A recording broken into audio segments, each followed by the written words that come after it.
We're here at the Blount Mansion, Knoxville's National Historic Landmark, where furniture conservator and expert James Hooper is working on our tri-part desk here. The top and the bottom belong to the famous J.G.M. Ramsey, and the part that James is working on right now in the middle actually belonged to John Sevier. So this is a very historic piece of furniture. And just tell folks what you're doing now and how it will help the piece. Well, what I'm doing is using pumice stone and paraffin oil to remove the dirt, and steel wool to remove the dirt on the surface so that we can get back down to whatever is left in the way of varnish and put a coat of paste wax on it.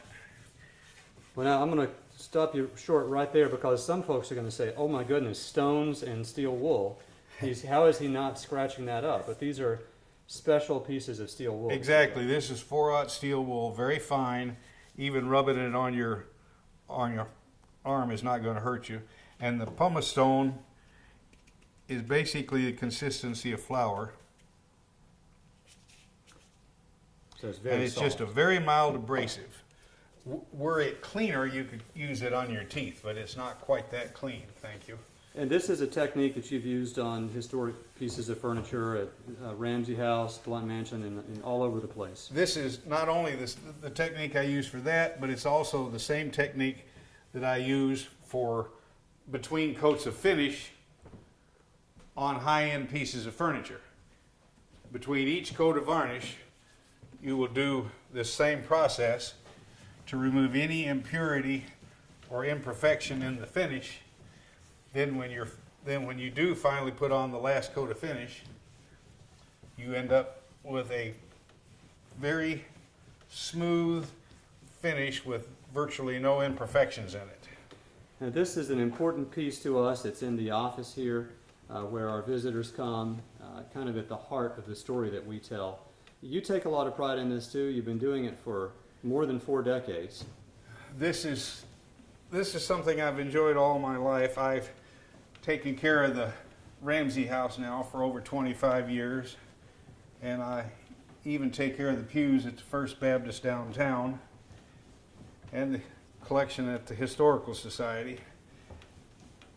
Any surprises found in this piece so far, or any stories that it tells you? Not so far in this piece. I hope to take it apart later at a later date, or when I say take it apart, set it down in its individual 3 pieces. You'll be checking to make sure that the drawers pull smoothly. And and what that you there's see no is mold. tiny little dovetails. This was a very well-made desk that I'm assuming he carried when he did surveying work. This is Sevier? Yes. Okay. Let's just step over to this other side real quick, and I'm going to lift the lid on the other desk. Can you show folks the candle burns that you and our director, Dave Hearns, discovered?